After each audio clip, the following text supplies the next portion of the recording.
গল্প গুলবাহার। ছোট গল্প।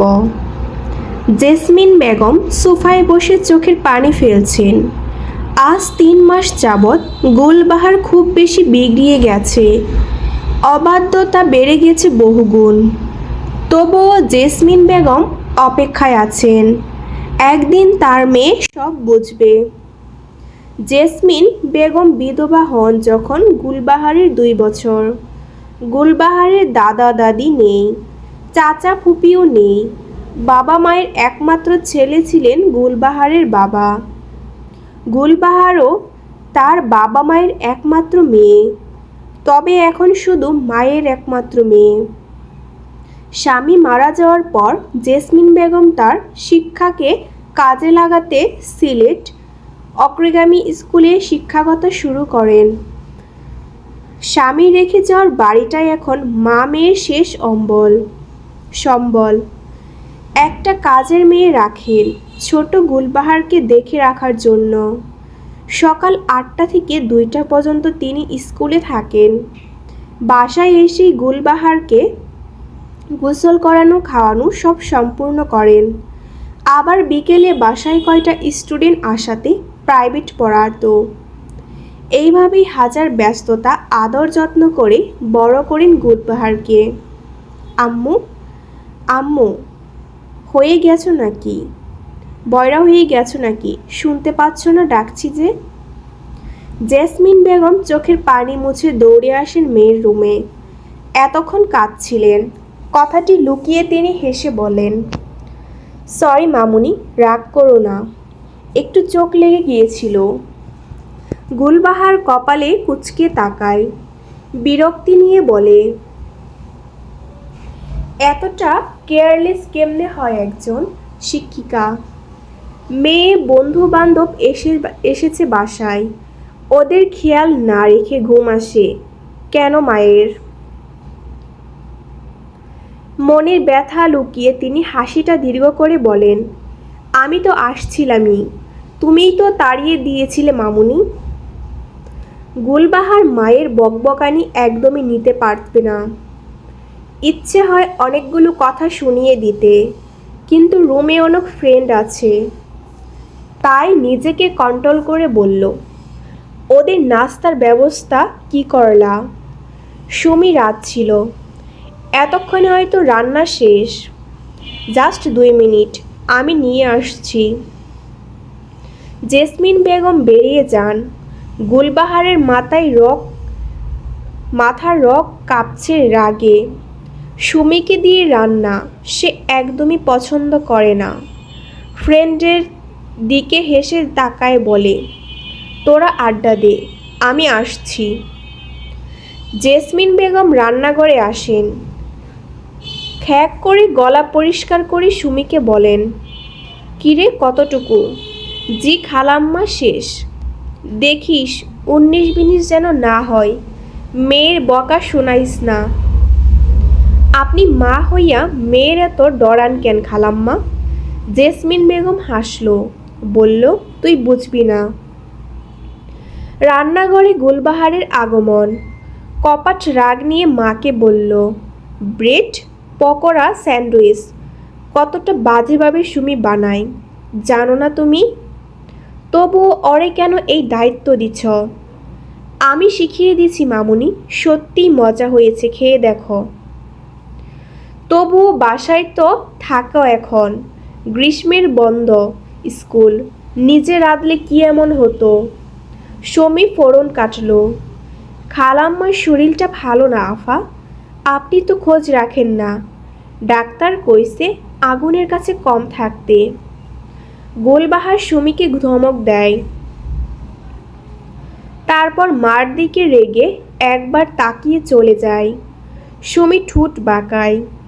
জেসমিন বেগমকে বলে, খালাম্মা মেয়েরে শাসন কইরেন, না হইলে দেখবেন আর হাতের মুঠোয় নাই। আপনার মাইয়ারে আমার একটু ভালো লাগে না, খালি আপনার লাইগা কাম করতে আহি।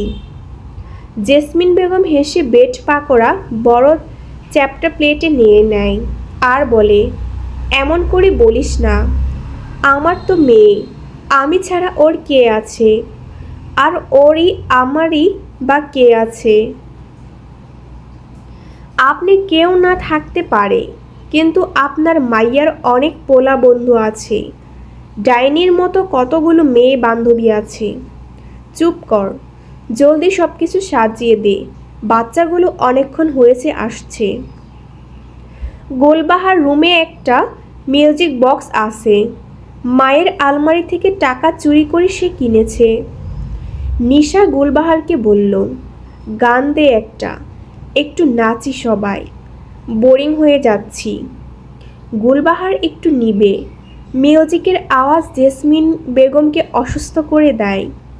তাই সে বলল, ফোনে গান দিচ্ছি, ওয়েট। নিশা আক্ষেপ নিয়ে বলল, দূর, ভাবলাম সবাই একসাথে হয়েছি, একটু গান বাজিয়ে নাচবো, আনন্দ করব। গুলবাহারের মতো পাল্টিয়ে যায়, নিশার হাত ধরে বলে, হ্যাঁ বেবি, মন খারাপ করছিস কেন? ওয়েট, মিউজিক বক্স অন করছি। নিশা, ইকরার, রিনি, জুনাইদ, রাফি সহ বাকি ছেলেগুলো উল্লাসিত হয়ে বলল, hip hip hurray. Jasmin Begum আর Sumi bread pakora, sandwich, Coke, পানি নিয়ে চলে যায়, কিন্তু খাওয়ার তালে নেই গুলবাহানের ফ্রেন্ড মহল। তারা নাচের তালে জেসমিন বেগমের রুমে এসে দরজা লাগিয়ে দেন। তিনি একদম নিতে পারে না এত আওয়াজ, মাথা ধরে আসে, কিন্তু কিছু করার নেই। মেয়েকে মানা করা যায় না এখন কিছুতেই। এই তো 1 মাস আগেই প্রথম গুলবাহার ছেলে ফ্রেন্ড নিয়ে বাসায় আসে, তার নজরে পড়ে এলাকার মানুষের। আবার মিউজিক বক্স চালাচ্ছিল উচ্চ আওয়াজে। জেসমিন বেগম বাড়ি ফিরছিলেন তখন শফিকের বাবা জেসমিন বেগমকে আটকিয়ে বলেন, আপনি মেয়েদের স্কুলের একজন গুণী শিক্ষিকা, মেয়েদের শিক্ষা দেন, আর সেখানে নিজের মেয়ে এসব কী সব জামা কাপড় পরে, আজ আবার দেখলাম এক ঝাঁক ছেলে নিয়ে বাসায় ঢুকতে। শুনে জেসমিন বেগম আহত হন। এর মাঝে আরেকজন এসে বলল, যে নিজের মেয়েকে ভালো শিক্ষা দিতে পারেনি, সে অন্য মেয়েদের কিভাবে দিবে ভাই? জেসমিন বেগমের বুক ভারী হয়ে আসে। এমন কথা কখনো শুনতে হবে ভাবেননি। স্তব্ধ হয়ে কিছুক্ষণ দাঁড়িয়ে থাকেন, তারপর হেসে বললেন, বাচ্চা মেয়ে, বুঝে কম, আমি ওকে বোঝাবো। অনেকটা রাগ নিয়ে তিনি বাসায় ঢুকেন। কলিং বেল চাপতেই সুমি এসে দরজা খুলে দেয়। তিনি ভ্যানিটি ব্যাগ সোফায় রেখে মেয়ের রুমে আসেন। রাগ নিয়ে 5 আঙ্গুলের দাগ বসিয়ে দেন মেয়ের গালে।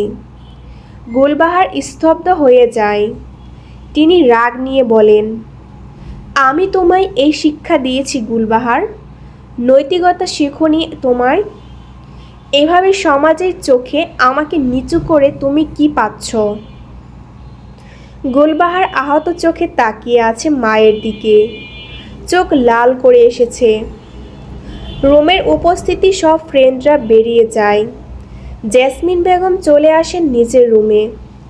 ওনার খুব কষ্ট হচ্ছে, এই প্রথম তিনি মেয়েকে মেরেছেন, একটা মাত্র মেয়ে, যাকে নিয়ে তার দুনিয়া। আজ সে মেয়ের গালে হাত তুলতে তিনি বাধ্য হয়েছেন। নিজের চশমাটা খুলে তিনি গোসলে ঢুকেন। গোসল থেকে বেরিয়ে মেয়ের রুমে আসেন, দেখেন দরজা লাগানো। দীর্ঘ নিঃশ্বাস ফেলেন তিনি। হয়তো মেয়ে তার কাঁদছে শুয়ে। তিনি ড্রয়িং রুমে আসেন, সুমিকে ডেকে বলেন, কিরে সুমি, খেয়েছিস? তোর আফামনি খেয়েছে? হ খালাম্মা, আমি খাইছি, আফামনি খাই নাই। ডেকে নিয়ে আয়। আচ্ছা খালাম্মা। সুমি একটু পর এসে বলে, আফা সাড়া দেয় না, রাগ করছে, আজ ছেড়ে দে, রাগ কমুক। রাত 8টা হয়ে যায়। দুপুরে থেকে দরজা লাগানো। জেসমিন বেগম অনেকবার ডেকেছেন, সাড়া পাননি।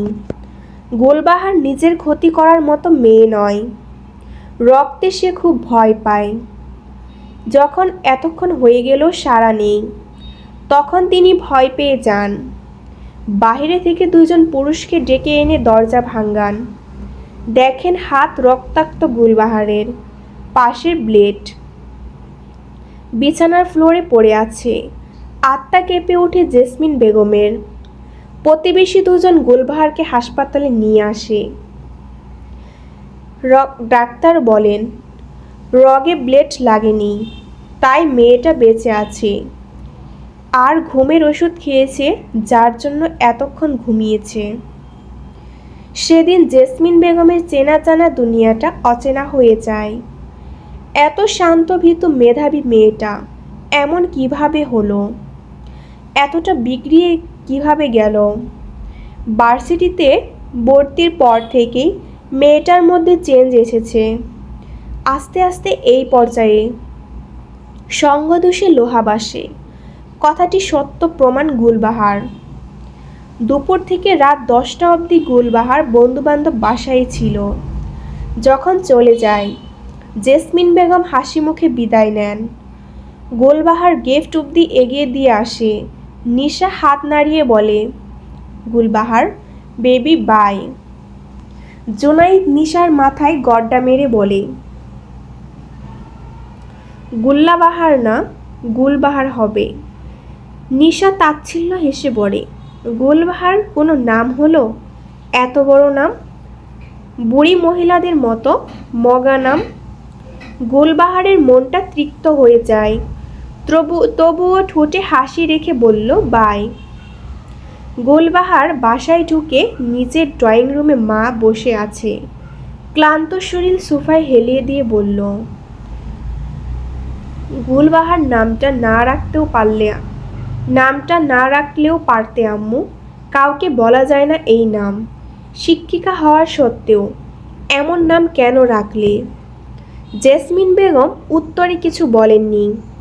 চোখে বেশি উঠে যখন গুলবাহার ক্লাস 3তে পড়তো, স্কুল থেকে বেরিয়েই মাকে গলা জড়িয়ে ধরে বলেছিল, আম্মু থ্যাংক ইউ। ওমা, আমার মামনিটা আজ এত খুশি কেন? আর থ্যাঙ্কস ব্যাপার কি? হ্যাঁ, তুমি আমার বেস্ট মা, আমার এত সুন্দর নাম রেখেছ, এর জন্য থ্যাংক ইউ। তাই কে বলল আমার মামনির নামটা অনেক সুন্দর? বাংলা মিস বলেছে আমার নামটা নাকি অনেক সুন্দর, সবার চেয়ে সুন্দর। আরও বলেছে এই নামটা যে রেখেছে সে নাকি আরও সুন্দর। আমি কি বলেছি জানো মা? কি বলেছি? আমার আম্মু দুনিয়ার সবচেয়ে সুন্দরী, তাই আমার আম্মু আমাকে এত সুন্দর নাম দিয়েছে। সেদিন জেসমিন বেগম গুলবাহারকে জাপটে ধরেছিল খুশিতে। এই নামটা চেঞ্জ করে ফেলবো আমি। জেসমিন বেগমের ভাবনার সুতো কাটে বললেন, হ্যাঁ করো, একটা ফ্ল্যাট কিনো আম্মু, এই বাড়ি ভালো লাগে না। এত টাকা কই পাবো রে মামুনি? গুলবাহার বিরক্ত নিয়ে বলে ওঠে। রুমে যেতে যেতে বলল, আফসোস হয় কেন যে ধনী গড়ে আমার জন্ম হলো না। জেসমিন বেগমের চোখ জলে ভরে ওঠে। মেয়ে হয়তো জানে না। ওনার বুকটা চুরমার হয়ে যায় যখন গুলবাহার অন্য বাবা মায়ের সাথে নিজের বাবা মাকে তুলনা করে।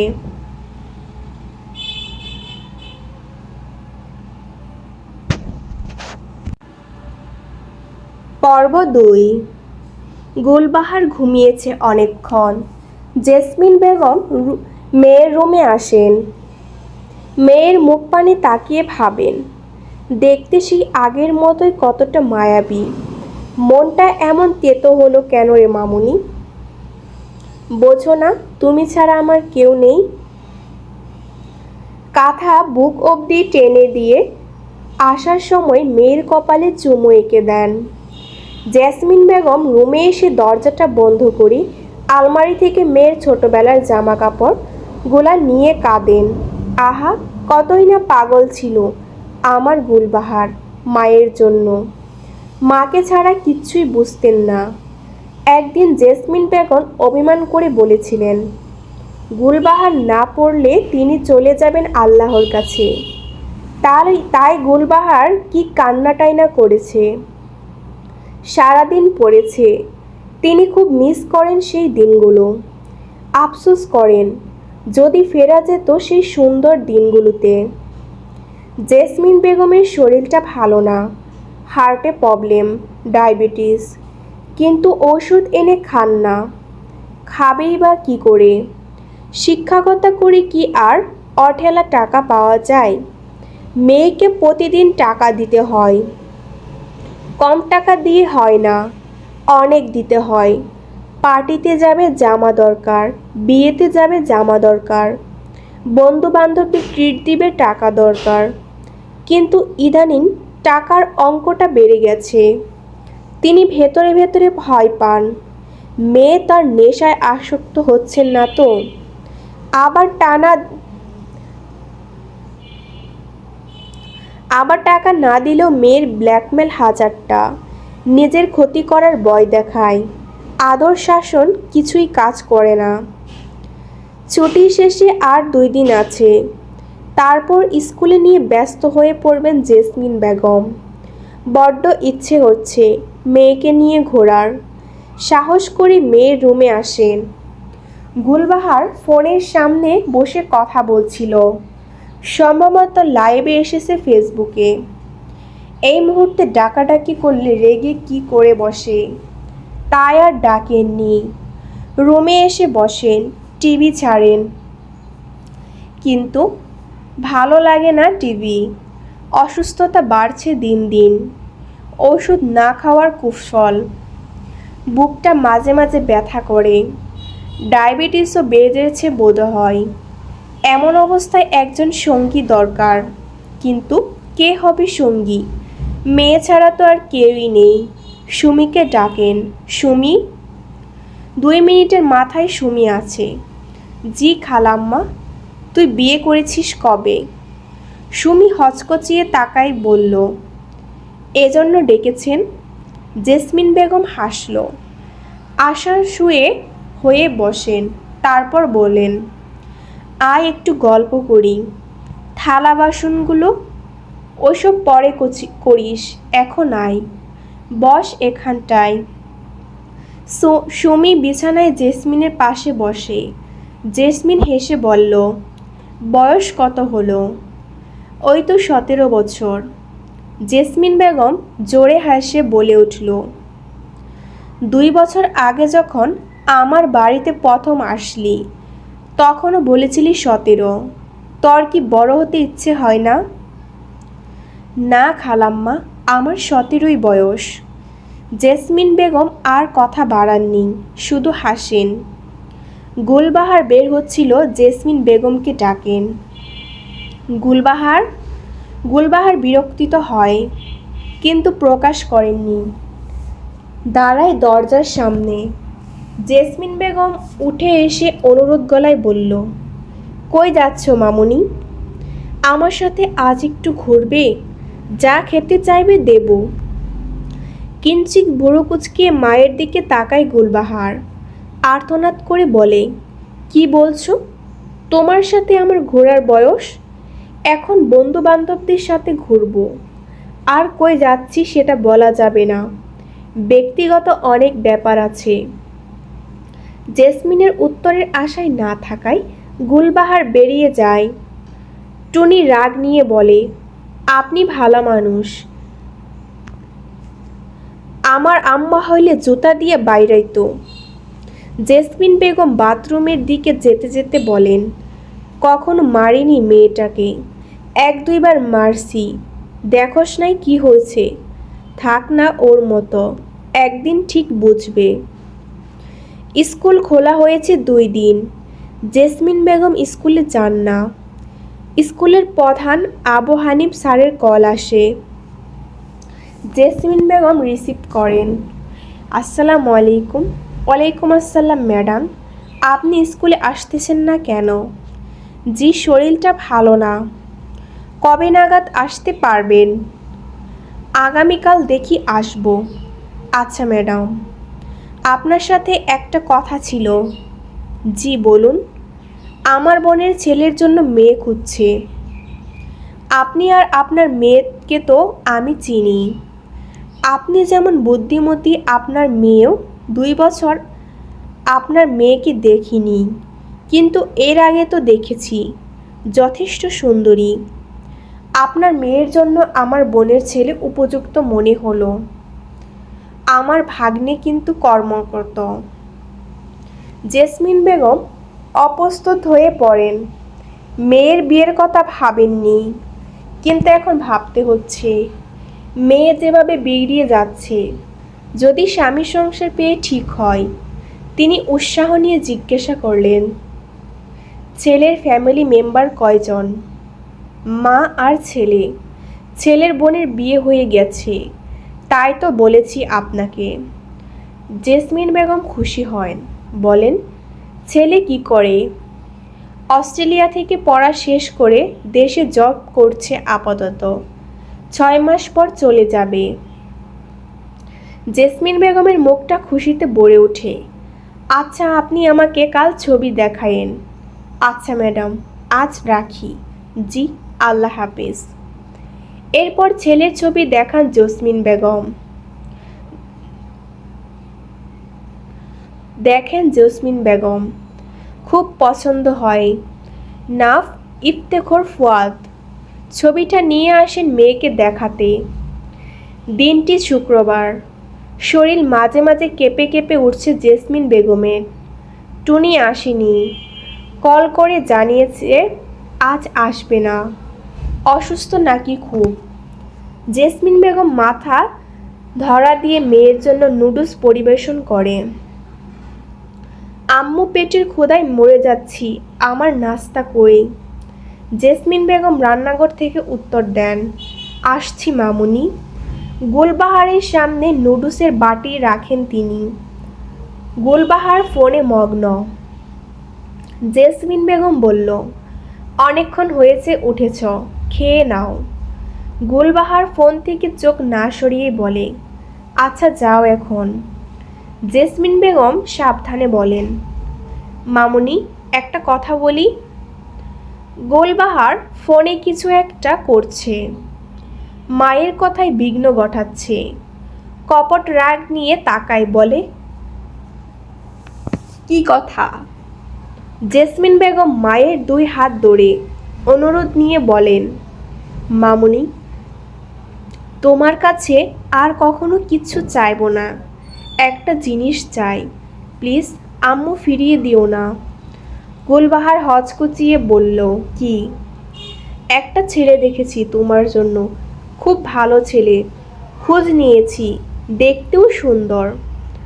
গুলবাহার চেঁচিয়ে উঠল, কি? জেসমিন বেগম ছল ছল চোখে তাকান। গুলবাহার একটু নিভালো বলল, ছেলে কি করে? অস্ট্রেলিয়া থেকে পড়া শেষ করে জব করছে। 6 মাস পর আবার চলে যাবে মা বউ নিয়ে। গুলবাহার মনে মনে খুশি হয়। ছেলের তাহলে টাকা আছে অনেক। টাকা ছাড়া দুনিয়া চলে নাকি? গুলবাহার রয়ে শুয়ে বলল, আচ্ছা দেখো। জেসমিন বেগম অবাক হন, সেই সাথে খুশিও। বিকেলে বুকের যন্ত্রণাটা বেড়ে যায় 1000 গুণ। বিছানায় কাকড়াতে থাকেন জেসমিন বেগম। বাসায় সুমি নাই যে একটু পানি চাইবে। গুলবাহার বের হয়ে যাচ্ছিল, আজ তার বেস্ট ফ্রেন্ড নিশার জন্মদিন। তার কাছে আজ শ্রেষ্ঠ দিন। জেসমিন বেগম উঠে দাঁড়ানোর শক্তি পাচ্ছেন না। জোর করে হাসি ফুটিয়ে ঠোঁটে গুলবাহারকে ডেকে বলেন, মামনি, 1 গ্লাস পানি দিয়ে যাও। গুলবাহার বিরক্ত হলেও 1 গ্লাস পানি এনে দেয়। জেসমিন বেগম বললেন, মা, একটু আমার কাছে থাকবি? গুলবাহার ফোঁস করে উঠে বলল, আমি এক জায়গায় যাচ্ছি, দেখতে পাচ্ছ না? আজ ইম্পর্টেন্ট একটা দিন, ইচ্ছে করে কেন এমন করছো? একদমে কথাগুলো বলে গুলবাহার বেরিয়ে যায়।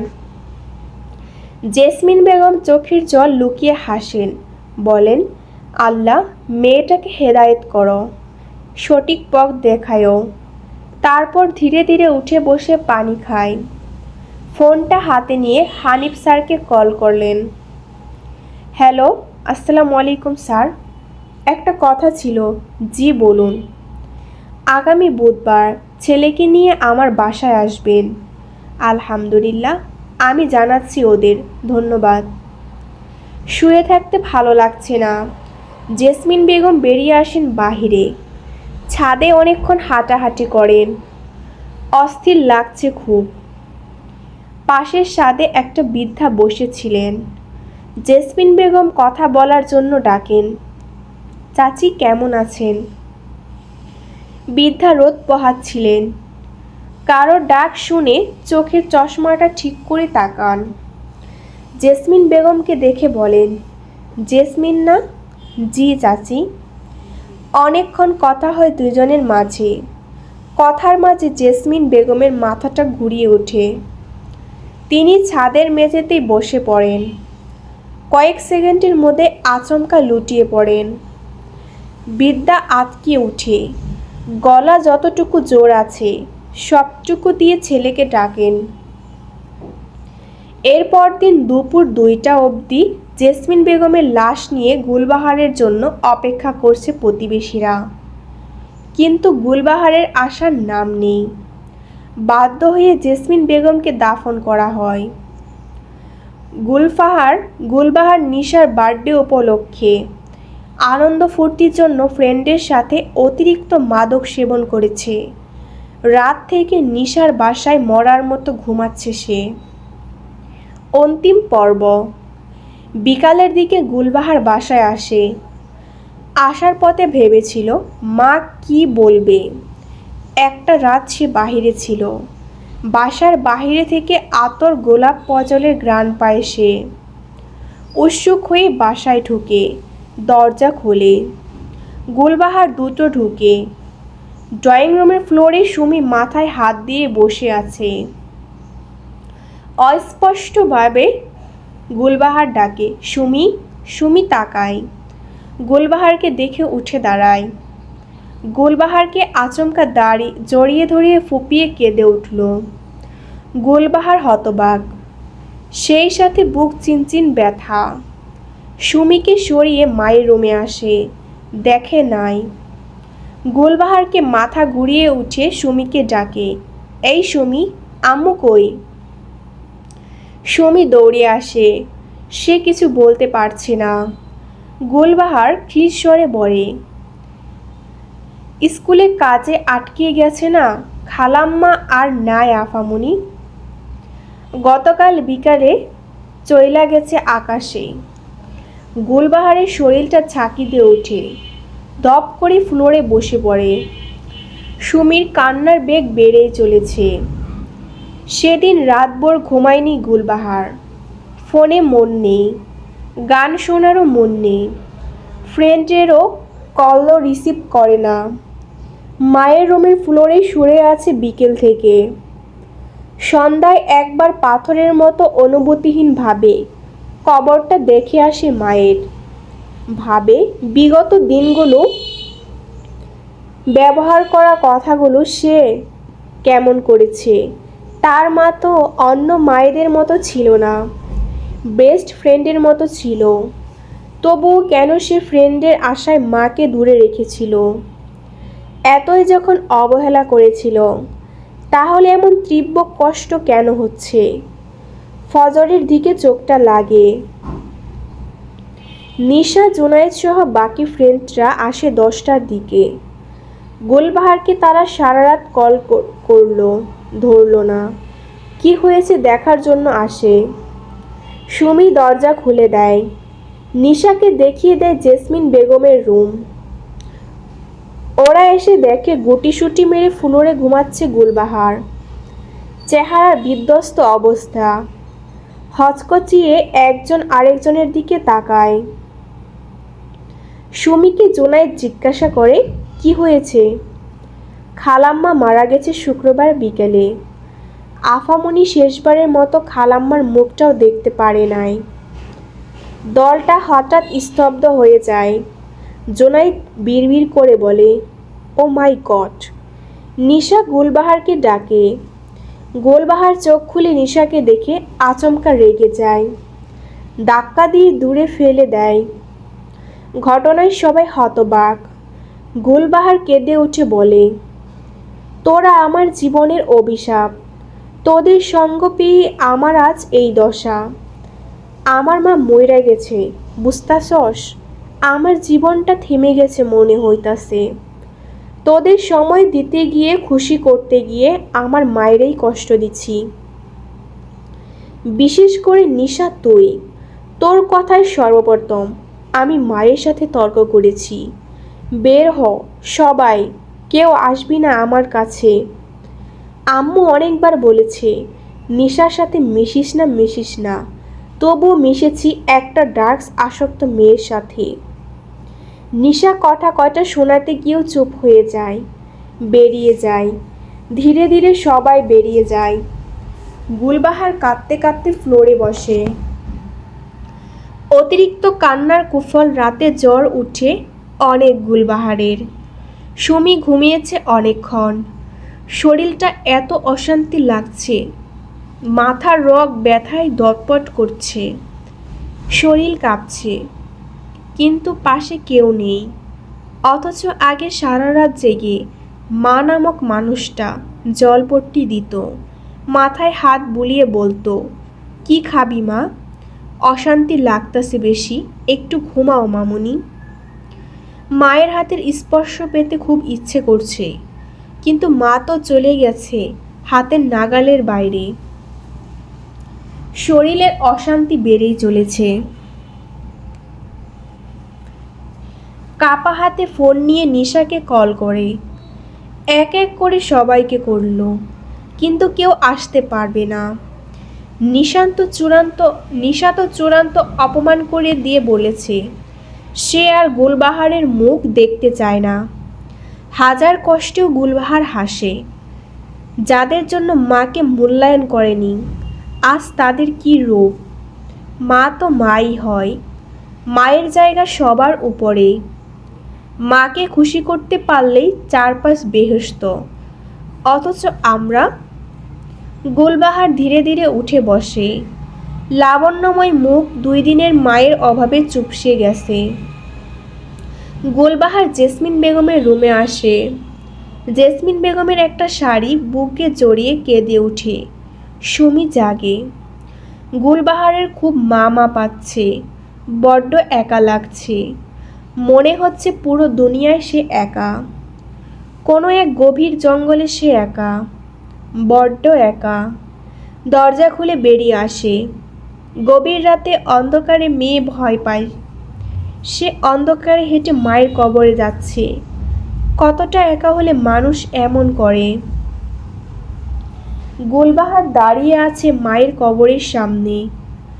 শরীরটা অবশ হয়ে যাচ্ছে নিজের মমতাময়ী মায়ের কবর দেখে। শরীরের হাড় জোড়া ছেড়ে যায়। গুলবাহার লুটিয়ে পড়ে কবরের উপর, আঁকড়ে ধরে মায়ের কবর। এই আম্মু, আম্মু এত শান্তিতে ঘুমাচ্ছ? তোমার গুলবাহার যে তোমাকে ছাড়া ঘুমাতে পারছে না। আম্মু, তোমার মায়া হচ্ছে না তোমার গুলবাহারের কষ্ট দেখে? তাহলে ফিরে কেন আসছো না? তুমি তো এমন ছিলে না মা, এত পাষাণ হয়ে গেছো আল্লাহর কাছে গিয়ে। খ্রিস্বরে কেঁদে বলল গুলবাহার। তারপরই আর্তনাদ করে কেঁদে বলল, আম্মু প্লিজ, আল্লাহকে বলো রাস্তা করে দিতে তোমায়, আমার কাছে ফিরে আসার। আম্মু, তুমি আমার বাচ্চা হয়ে আমার বুকে থাকবা। বিশ্বাস করো, আগলে রাখুম তোমারে। প্রমিস আম্মু, আমি আর অবাধ্য হব না, তোমার সব কথা শুনবো। আম্মু, আমায় মাফ করে দেওয়া যায় না? মাফ করে দিও। অসহায় যন্ত্রণা হচ্ছে আমার। আম্মু, আমি তোমাকে আরও একবার চাই। ধুলোবালি জমতে দিব না আর। প্রতিনিয়ত প্রতি সেকেন্ড যত্ন করে রাখব। গুলবাহারের আর্তনাদ আর কাশ, গাছপালা, মাটি, রাতে ঝিঁকি পোকা সব স্তব্ধ হয়ে গিয়েছিল। তবুও ফিরে আসেনি জেসমিন বেগম। মায়ের কবরের উপরে কাঁদতে কাঁদতে, প্রচণ্ড জ্বর ঠান্ডায় সেন্সলেস হয়ে যায় গুলবাহার।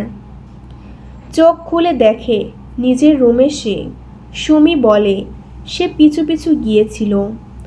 গুলবাহারকে অজ্ঞান দেখে এলাকার মানুষকে ডেকে বাসায় আনে। গুলবাহার হালকা হেসে সুমিকে বলে, সুমি, তোর সাথে অনেক খারাপ ব্যবহার করেছি, মাপ করে দিস। আর নতুন কাজ নে, আমি তোরে বেতন দিমু কই থেকে। সুমি উত্তরে কিছু বলল না। সত্যিই তো তাকে তো চলে যেতেই হবে, পেট চালাতে টাকা দরকার। এর পরদিন থেকে সুমি আর আসেনি। গুলবাহার সময়গুলো বিষাদময় হয়। বাসায় চাল ছিল 1 বস্তা আর 1 কেজি ডাল, তাই রেঁধে খাচ্ছে, ভার্সিটি যায় না। জেসমিন বেগমের আলমারিতে কিছু টাকা পেয়েছে, সেগুলো যত্নে লুকিয়ে রাখে। জেসমিন বেগমই রুমের গুলবাহার ঘুমায়। হুটহাট মায়ের জন্য চিৎকার করে কেঁদে ওঠে। মাঝে মাঝে ভাবে কি স্বার্থপর ফ্রেন্ড ছিল তার, একটাবারও দেখতে আসেনি। ভার্সিটিতে আরও 2-3 জন ছিল যাদের সাথে গুলবাহার প্রথম মিশত। তারপর নেশার গ্রুপের সন্ধান পেয়ে এদের আর পাত্তাই দেয়নি। আর আজ এরা এটা ওটা নিয়ে আসছে মাঝে মাঝে। গুলবাহারের খুব লজ্জা হয়, কথা বলে না কারোর সাথেই। পাড়া প্রতিবেশী দেখলেই কথা শোনায়। আবার গতকাল থেকে কিছু বকাটে ছেলে জ্বালাচ্ছে, রাতের পাথর ছুঁড়ে দেয় ছাদে, বাজে মন্তব্য করে। গুলবাহার ভয়ে আড়ষ্ট হয়ে থাকে। সেদিন সকাল 10টা, শুক্রবার। কলিং বেল বাজছে অনেকক্ষণ। গুলবাহার ভয়ে ভয়ে খুঁজছে দরজা। মায়ের সেল ফোনটা বেজে ওঠে। গুলবাহার রিসিভ করে। ওপাশ থেকে বয়স্ক গলা পাওয়া যায়। হ্যালো ম্যাডাম, দরজাটা খুলছেন না কেন? গুলবাহার উত্তরে কিছু বলেনি, দৌড়ে এসে দরজা খুলে দেয়। দেখতে পায় একজন মহিলা, হানিফ স্যার, একটা হ্যান্ডসাম ছেলে। গুলবাহার ভদ্রভাবে বলে, আসুন। তারা এসে সোফায় বসে। হানিফ স্যার হেসে বলেন, তোমার আম্মু কই মা? গুলবাহার মাথা নিচু করে। হানিফ স্যার অবাক হন, আবার প্রশ্ন করে। গুলবাহার বলে, নেই, 1 সপ্তাহ আগে মা মারা গেছে। গুলবাহার মুখ থেকে ফুঁপিয়ে ওঠে। 3 জনই আহত হন। হানিফ স্যার বিড়বিড় করে, ইন্না লিল্লাহি ও ইন্না ইলাইহি রাজিউন। তারপর আবার বলেন, ঢাকা ছিলাম কয়দিন, তাই খবর পাইনি। কিছুক্ষণ নীরবতা বিরাজ করে। হানিফ স্যার কেশে দৃষ্টি আকর্ষণ করে। আফা, মেয়ে পছন্দ হয়েছে? জেসমিন বেগম নেই, তিনি যা সম্পূর্ণ করতে পারেননি, আমার করা উচিত। গুলবাহার অবাক হয়ে তাকায়। হানিফ স্যারের বোন বলে, আমার তো পছন্দ হয়েছে। ফুয়াদের আর মেয়ের ইচ্ছে থাকলেই কোনো সমস্যা নেই। এত গুণী একজন মহিলার মেয়ে, খারাপ অবশ্যই হবে না। ভাগ্নে? ফুয়াদ একবার গুলবাহারের দিকে তাকায়, তারপর বলল, ওনার সাথে একবার কথা বলা উচিত। হানিফ স্যার গুলবাহারের উদ্দেশ্যে বলল, তোমার সমস্যা একা কথা বলতে? গুলবাহার মাথা নাড়ায়, আসুন বলেই নিজের রুমে আসে হেঁটে। ফুয়াদের পিছু আসতে নেয়। তখন হানিফ স্যার বলেন, মনে রাখিস, মেয়েটার অভিভাবক নেই, মা খালারাও আছে, কিন্তু তারা কোনো কাজের না। অভিভাবকহীন বিয়ে করতে হবে। ফুয়াদ হেসে রুমে আসে। অনেকক্ষণ বিছানায় চুপ করে বসে থেকে গুলবাহারের উদ্দেশ্যে বলে, গুলবাহার নামটা আপনার চেয়েও সুন্দর, কে রেখেছে? আমার আম্মু। হেসে বলল গুলবাহার। মনে মনে ভাবে, সবাই বলে কত সুন্দর নাম, অথচ একজনের মন্তব্যে আমি আম্মুর সাথে বাজে ব্যবহার করেছি। কেন এই নাম রাখলো তাই? বিয়েতে আপনি রাজি? ফুয়াদ প্রশ্ন করল। গুলবাহার না করে। ফুয়াদের হাসি মিলিয়ে যায়, বলে, কেন? এই বাড়ি ছেড়ে আমি কোথাও যাব না। আপনাকে একটা কথা বলি। জি। আপনার এখন তো কেউ নেই, একটা নির্দিষ্ট নিরাপদ করে জায়গা করে নেওয়া উচিত, নয়তো আপনারই ক্ষতি। আর আপনার মাই এটা চেয়েছিলেন। গুলবাহার কিছু বলল না। ছেলেটা স্মার্ট, বুঝতে পেরেছে। ফুয়াদ নম্বর দিয়ে বেরিয়ে যায়। মত পাল্টে গেলে যেন জানায়। সারা রাত ভেবে দেখল, এখানে বেশি দিন থাকাটা রিস্ক হবে। যে কোনো মুহূর্তেই বখাটেরা হামলা করবে। আর যা খাবার আছে, আর কয়দিনই বা যাবে। ফুয়াদকে টেক্সট করে, আমি রাজি। কয়দিনের মধ্যেই ঘরোয়াভাবে বিয়ে সম্পূর্ণ হয়। স্বামীর বাড়িতে আসার পর সে খেয়াল করেছে ফুয়াদ মাকে চোখে হারায়। বাসায় এসে মার কাছে যাবে। প্রত্যেক দিনই কিছু না কিছু আনবেই, নিজের হাতে রেঁধে খাওয়াবে। তখন গুলবাহার খুব কাঁদে, মাকে মিস করে দিল দিয়ে। সারা শরীরে হয় জ্বালা পোড়ার যন্ত্রণা। আফসোস করে, আমি কেন এমন হলাম না। ফুয়াদের মতো সন্তান প্রত্যেক গড়েই কেন হয় না। দিন শেষে রাতে গুলবাহারের আকাশের দিকে তাকিয়ে থাকে, খোঁজে তার মা কোনটা। মাঝরাতে স্বপ্ন দেখে মাকে, চিৎকার করে ওঠে, ঘুম ভেঙে যায়। ফুয়াদের বুকে মুখ লুকিয়ে কাঁদে। স্বামী শাশুড়ি ছাড়া দুনিয়াটাকে চিনে না, আর টিভিও দেখে না। ফেসবুকে যায় না অনেক দিন। বাসায় টুকটাক কাজ করে আর মায়ের কথা ভাবে। আচমকা চিৎকার করে কেঁদে ওঠে। কেটে যায় অনেকগুলো মাস। মায়ের মৃত্যুর শোক থেকে বেরোতে পারেনি গুলবাহার। 3 দিন পর অস্ট্রেলিয়া চলে যাবে। মায়ের কবরের পাশে বসে বলছে, আম্মু চলে যাচ্ছি সদূরে, তোমায় খুব মিস করব। আর মা, আল্লাহকে বলো তোমার মতো যেন আমার একটা মেয়ে হয়, আমার মেয়ের মতো গুলবাহার। আসো, ফুয়াদ বলল। গুলবাহার আঁকড়ে ধরে মায়ের কবর, মাটি খামচে ধরে বলে, আমার মনে হচ্ছে মায়ের কবর রেখে আমি যেতে পারবো না অস্ট্রেলিয়া।